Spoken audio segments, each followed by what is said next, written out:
Good evening, friends. Stephen Benoon here with Israeli News Live, and of course, as late as it already is now on, April the 5th, 2025. By the time this goes up, it'll probably be April the 6th. I've had a long day today. Preparing also my second message as well for our marathon that begins Monday. Of our new marathon week of videos on our Patreon channel. So I just quickly want to mention that. Those of you that are already early release partners, or you're part of that Deep Biblical Dive partners there, you're able to see some of those that I'm releasing already. First one's already up, and another one will be coming out tomorrow. But right now I want to really focus on what's going on over in the Middle East. There's a lot of issues that are happening, everything from recent new information coming out from March 23rd attack that killed a bunch of aid workers. Israelis killed a bunch of aid workers. Also, U.S. Air Force military cargo plane C-5M Super Galaxy is able to carry the THAAD system, has just landed in southern Israel. We got that going on.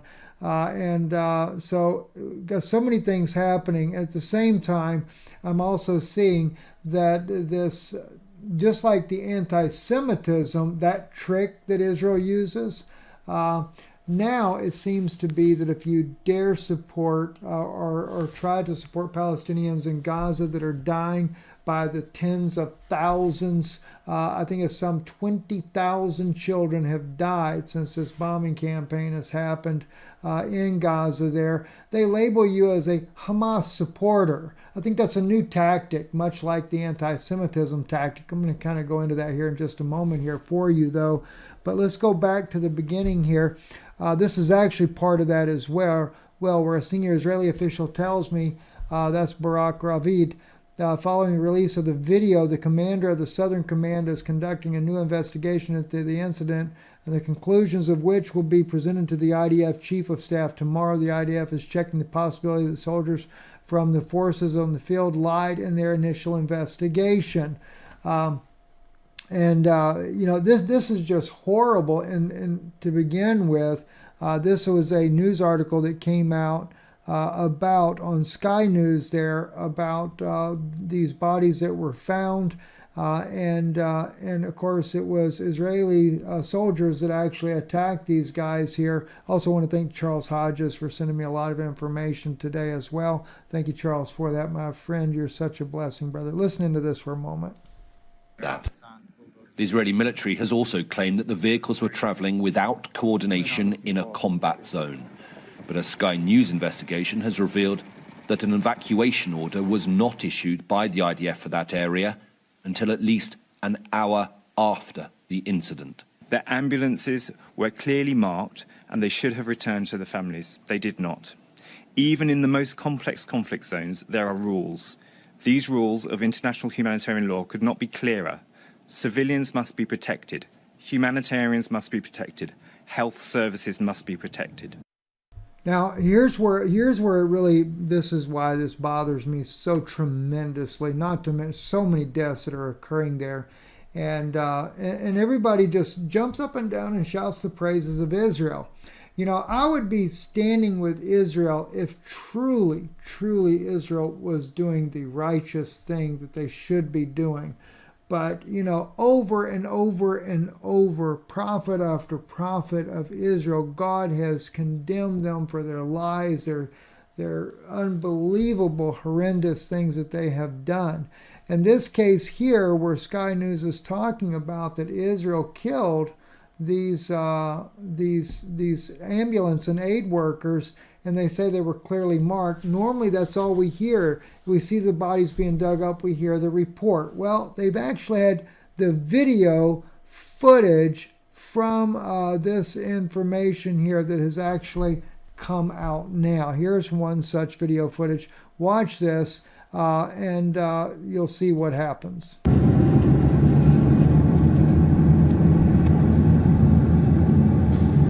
Clearly an ambulance. Okay. Clearly a fire truck passing the Israeli military.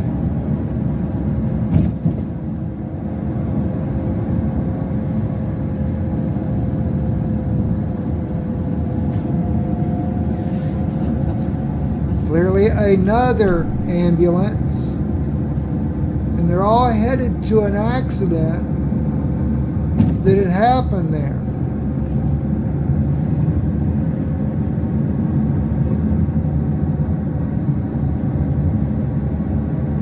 Now, they say there could be disturbing images in this, but I've watched one clip. I didn't see this one here. The one that I did see does not actually show. You hear the gunfire that will go off. Yes, they are.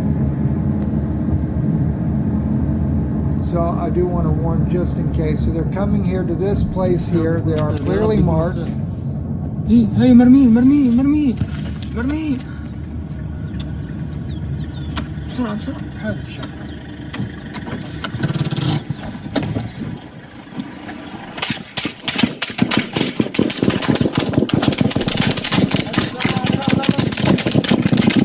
And the Israeli soldiers kill all of them.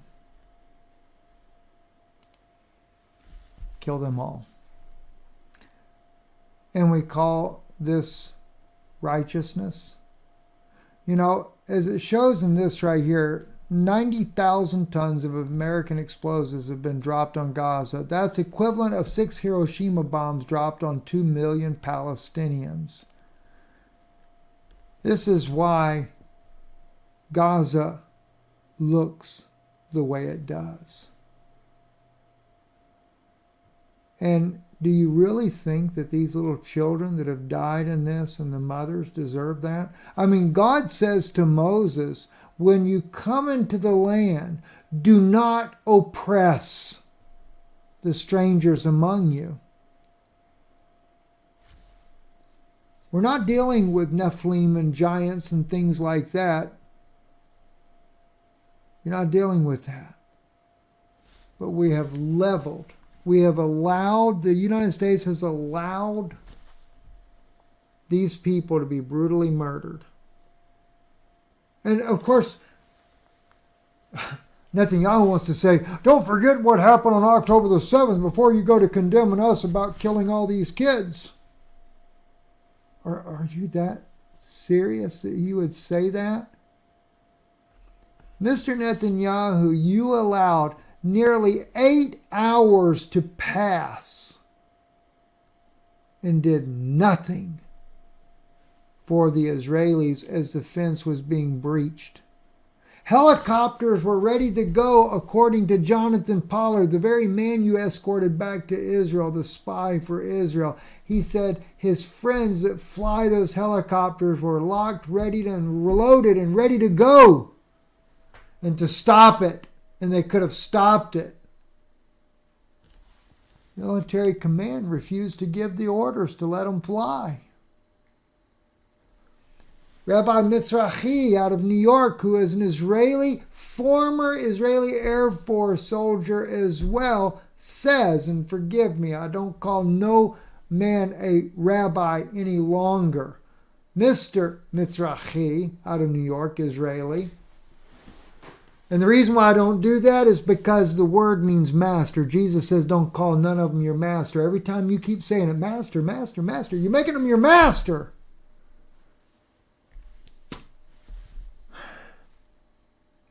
You know, like Paul said one time, he said, I don't go so far as to say, like Paul said, I wish to be accursed that I might save some of my own people.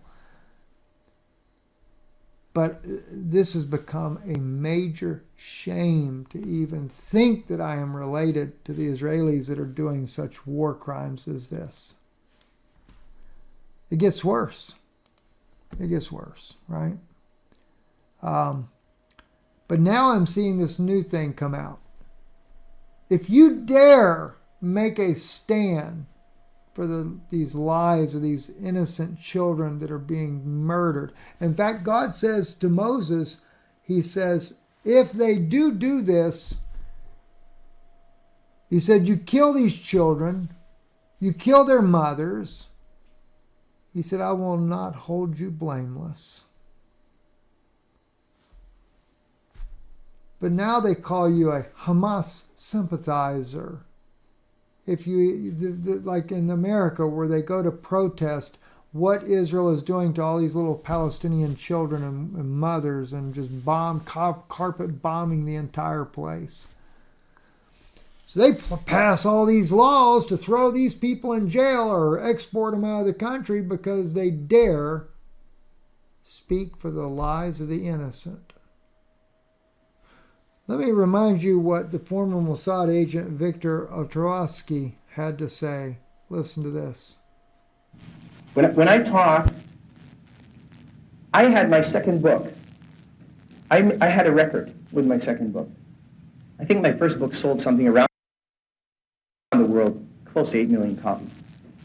My second book was not reviewed in any newspaper in North America. Now that's a record. None. No, I'm sorry. I think the guy in the Phoenix Gazette and the people from B'nai B'rith walked in and asked for him to resign. Yeah, because he's an anti-Semite. Now, I know what they do because I used to ask them to do it. I mean, when I was in the Mossad and we had a guy that gave us problems in the U.S., and he was speaking out, and he was talking like Pete talked once and said, Israel is bombing Lebanon with cluster bombs. We say, hey, who's that guy? You know? Pete Makaki, we used to call him. Yeah, which is Pete the cockroach. Because he makes a lot of noise and you can't get rid of him. So what you do is you get in touch with a guy in the station in New York or in the station in Washington. You say, tell the guys at B'nai B'rith to label him. And of course the campaign starts, and before you know it, the guy's labeled. And he's an anti-Semite. Because that's what we say he is. And that's one stain you cannot wash. Now, it shames me as a Jew to tell you that. But that's the fact. And it's wrong. There you have it. There you have it. From former Mossad agent telling you just like it is, right? And then don't forget as well, and by the way, in this article here, they also quote Miko Peled. Israel is a racist criminal state that uses security as an excuse to murder innocent Palestinians and assassinate Palestinian political leaders, intellectuals, and clergy. This has been going on for over 6 decades. By the way, Miko Peled is the son of an Israeli general. Amazing man to have the courage to speak out the way he does. Listen to this one here. Often when there is dissent expressed in the United States against policies of the Israeli government, people here are called anti-Semitic. What is your response to that as an Israeli Jew? Well, it's a trick. We always use it. When from Europe somebody is criticizing Israel, then we bring up the Holocaust. When in this country people are criticizing Israel, then they are anti-Semitic. And the organization is strong and has a lot of money, and the ties between Israel and the American Jewish establishment are very strong, and they are strong in this country. As you know, they have power, which it's okay. They are. By the way, you're listening to Shulamit Aloni, former Israeli minister, and she says it's a trick. Talented people, and they have power, money, and media, and other things.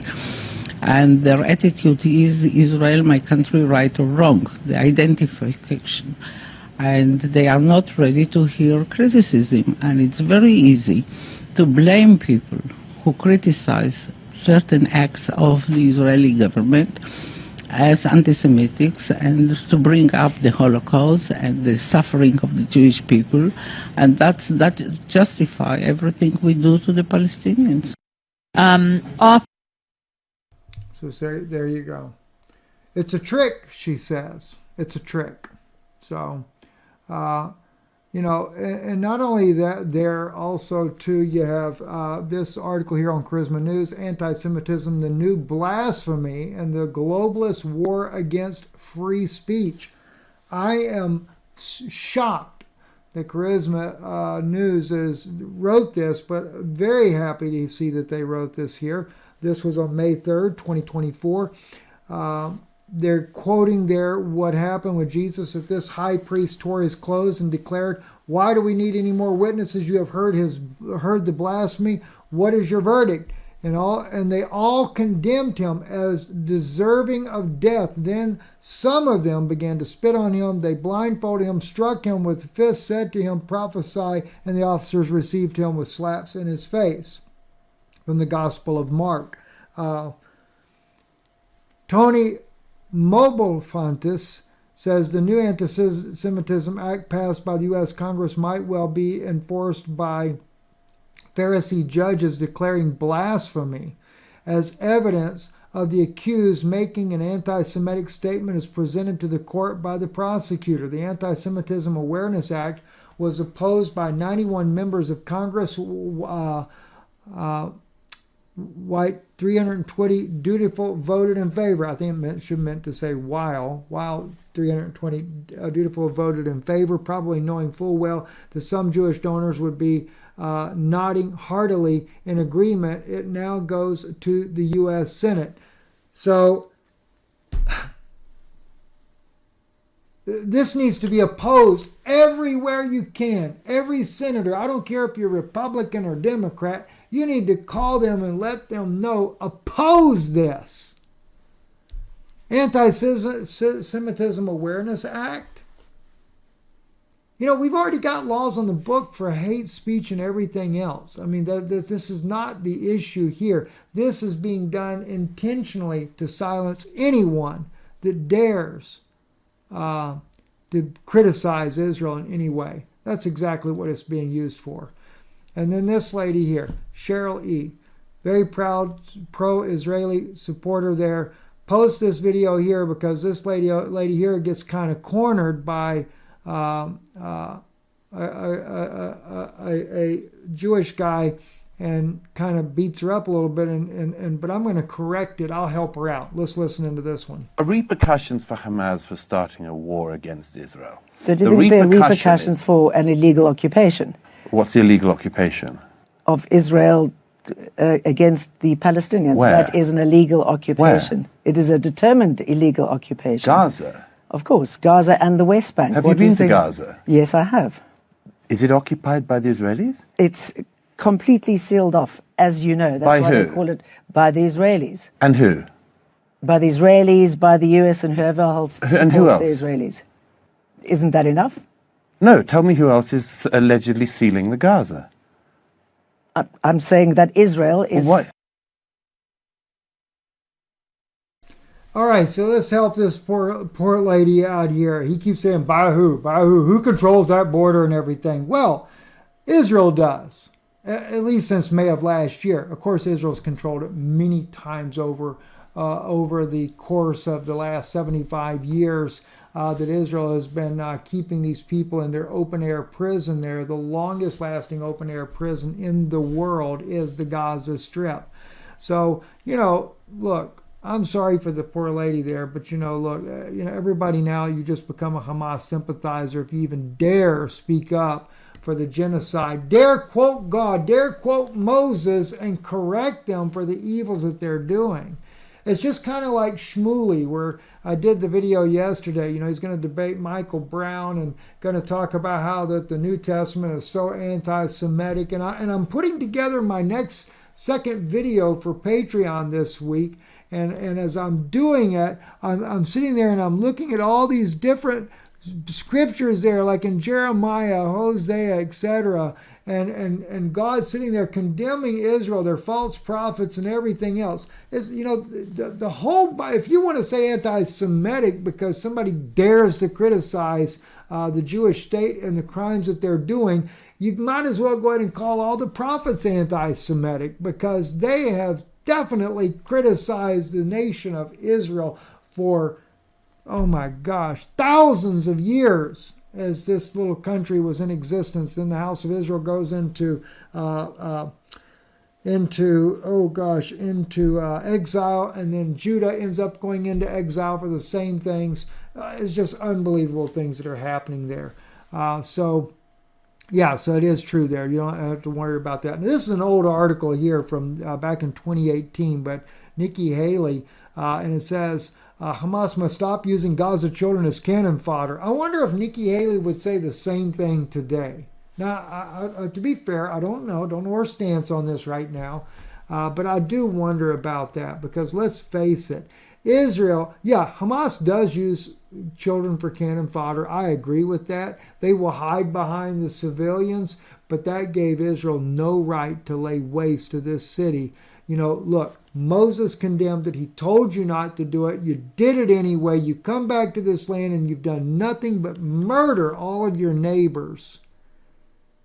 Oh, you might say, oh, did you forget about what they did on October the 7th? No, I didn't. And I didn't forget that Netanyahu allowed that to happen. He allowed 8 hours to go by when they were locked and loaded. According to Jonathan Pollard, they were locked and loaded, ready to fly, ready to deal with these terrorists that were coming into the state of Israel. So the Israeli people need to stand up for once in their life and demand an explanation. And like you've just seen tonight already on the news too, killing all these ambulance people there. 23 just murdered them, just jumped out and killed them all. Why? You know, I mean, think about it, friends. This is insane. Look, if you want to stand and support the truth, support this channel. If you don't want your ears tickled by everybody and their grandmother, support this channel.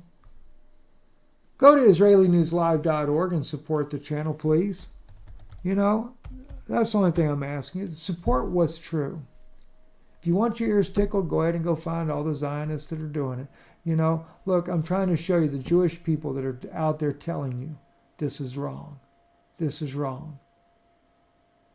God bless them for having the courage. Do you have any idea what it costs people to stand up to tell you the truth? When I was pro-Zionist, people supported this ministry like nothing. Stand for the truth, and you get the backs of most people. But there is a handful of people that are still good, godly people that will support the broadcast. Thank you for being there for us. You can donate online, which is really the best way nowadays for us if you're able to. Our mailing address also is still there, P.O. Box 156, Sunbright, Tennessee 37872. It is safe to send it there. I only ask you put a phone number in there so that I can call to thank you that we received your kindness.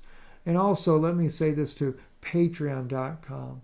If you're an early subscriber, we have a little thing there. If you do $5 a month, you get to see early release. I've finally figured out how that works. So we've already started posting these this marathon week that we're starting Monday, but it's already up and going for those that have the early release access.